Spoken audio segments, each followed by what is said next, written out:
പിതാവിൻ്റെയും പുത്രൻ്റെയും പരിശുദ്ധാത്മാവിൻ്റെയും നാമത്തിൽ എൻ്റെ പ്രിയപ്പെട്ട സഹോദരങ്ങളെ, നല്ല പ്രഭാതത്തെയും നല്ല ദിവസത്തെയും ഓർത്ത നല്ല ദൈവത്തിന് നന്ദി പറയാം. കർത്താവിൻ്റെ കരങ്ങളിലേക്ക് നമ്മളെ തന്നെ സമർപ്പിച്ച് ഈ ദിവസത്തെ നന്ദിയോടെ നമുക്ക് സ്വീകരിച്ച് ജീവിക്കാം. നമ്മുടെ കുടുംബങ്ങളിൽ ഇപ്പോൾ വളരുന്നു, ജീവിക്കുന്നു. സഭയിലെ മക്കളാണ്, സഭയുടെ വിശ്വാസികളാണ്. അതിലേറെ സഭ വഴി രക്ഷപ്പെടേണ്ടവരാണ് നമ്മളെ രക്ഷിക്കാൻ വന്നിരിക്കുന്ന സഭ കളവും വഞ്ചനയും കാണിക്കുകയാണെങ്കിൽ എന്ത് സാക്ഷ്യമായിരിക്കും സഭ നമുക്ക് നൽകുന്നത്?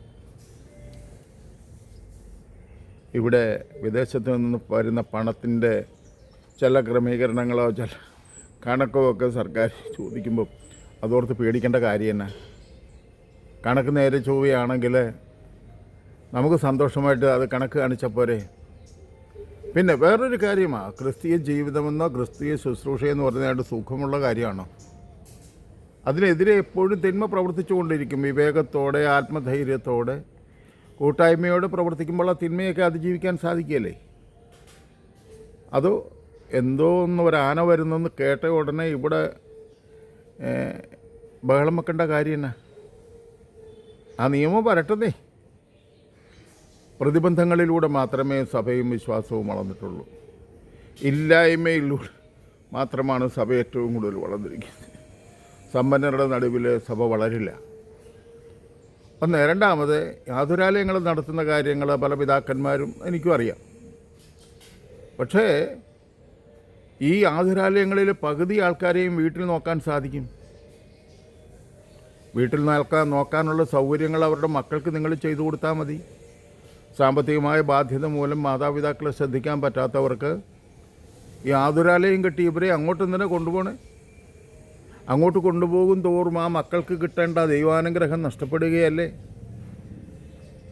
മറിച്ച് തൻ്റെ മക്കളുടെ കൂടെ തന്നെ നോക്കാൻ സാമ്പത്തിക നിവൃത്തിയില്ലാത്തത് കൊണ്ട് സഭയിൽ നിന്ന് എന്തെങ്കിലുമൊക്കെ കൊടുത്താൽ അവരാ ആതുരാലയത്തിലെ ആളിന് വേണ്ടി ചിലവാക്കുന്ന കാശ് വീട്ടിൽ കൊടുത്താൽ മതിയെന്നേ. അപ്പോൾ അവരെ വേണ്ടതുപോലെ നോക്കാത്തവരും ഉണ്ടാവും. അതും ഉണ്ടാവും ഒരു 5%. മാതാപിതാക്കൾക്ക് പെൻഷൻ കിട്ടുന്നത് പോലെ സഭയിൽ നിന്ന് ഒരു കാശ് കൊടുത്താൽ ഈ ആതുരാലയങ്ങൾ പകുതിയായിട്ട് കുറയ്ക്കാൻ സാധിക്കും.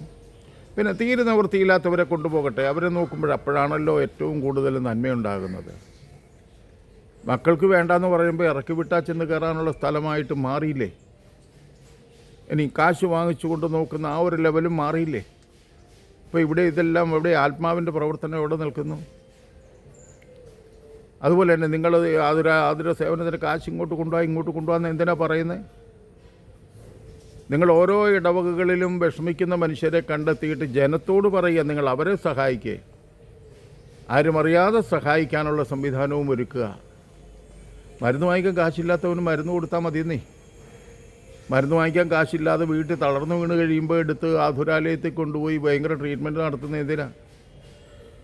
മരുന്ന് വാങ്ങിക്കാനുള്ള കാശും അത്യാവശ്യം വല്ലപ്പോഴും ഒന്ന് അന്വേഷിച്ച് ചെല്ലാനായിട്ട് ഇടവകയിലെ ഒരു കത്തനാരന്മാർക്കും സമയമില്ല. വളരെ ഭയങ്കര പള്ളി പണിയാനാണേലും ഓഡിറ്റോറിയം പണിയാനാണേലും ഈ കോൺക്രീറ്റ് വാരി കൂട്ടാനാണെങ്കിലും ഈ അച്ഛന്മാർക്കെല്ലാം ഭയങ്കര സമയമാണ്. ഒരു വീട്ടിലൊരു വല്യപ്പനും വല്യമ്മയും ഉണ്ടെങ്കിൽ ആ വീടിൻ്റെ ഏറ്റവും വലിയ നിക്ഷേപവും അനുഗ്രഹവും അവരാ. ആ അനുഗ്രഹം വാരി എവിടെയെങ്കിലും കൊണ്ട് ആതുരാലയത്തിലിട്ടിട്ട് അവർക്ക് ചോറും കറിയും കൊടുക്കുന്നെന്ന് പറഞ്ഞിട്ട് എന്ത് കാര്യം ഇരിക്കുന്നു? മരിക്കുന്നതിന് മുമ്പ് മാതാപിതാക്കളുടെ കൂടെ ജീവിച്ച്, അല്ലെങ്കിൽ മാതാപിതാക്കൾ മക്കളുടെ കൂടെ ജീവിച്ച്, ആ മാതാപിതാക്കൾ മക്കളെ അനുഗ്രഹിച്ചിട്ട് ഈ ലോകത്ത് നിന്ന് അടുത്ത തലമുറയ്ക്ക് കൈമാറി പോകുന്നവരല്ലേ? അങ്ങനെ വേണമെന്നല്ലേ ബൈബിൾ മുഴുവൻ പറയുന്നത്? ജരയും നരയും വാർദ്ധക്യവും ബാധിക്കുമ്പോഴും വഹിക്കുന്ന ഒരു നല്ല ദൈവമുണ്ട്. ആ വയ്യാത്ത അവസ്ഥയിലും തൻ്റെ ജീവിതത്തിലൂടെ മക്കൾക്ക് ദൈവത്തെ കാട്ടിക്കൊടുക്കാനുള്ള ഭാഗ്യം പോലും ഉപേക്ഷിച്ചിട്ട് അവരെയും പൊക്കിക്കൊണ്ട് പോവുക. തെരുവിൽ കിടക്കുന്നവരെ ആർക്കും വേണ്ട. അങ്ങനെയുള്ള ഒത്തിരി പേരുണ്ട്. മാനസിക രോഗികളായിട്ടുള്ളവരെ നോക്കുന്ന കുറേ സ്ഥലങ്ങളൊക്കെ ഉണ്ട് കേട്ടോ. എന്നിട്ട് നമ്മളെന്തിനാ ഈ കാശിന് വേണ്ടി ഇത്രയും ബഹളം വെക്കുന്നത്? കാശാണോ വേണ്ടത്? എന്തുമാത്രം കാശാണ് സഭയുടെ ഇരിക്കുന്നത്? എല്ലാം കോൺക്രീറ്റായിട്ട് നിൽക്കുന്നതെന്നല്ല ഉള്ളൂ. ഇതൊന്നും വിശ്വാസിക്ക് ആവശ്യമില്ല. നിത്യരക്ഷയ്ക്ക് കോളേജും സ്കൂളും ഒന്നും വേണ്ട. പക്ഷേ ഈ കോളേജും സ്കൂളും എല്ലാം കൂടെ പണിച്ചിട്ട് നിത്യരക്ഷ തടസ്സപ്പെടുത്താതിരുന്നാൽ മതി.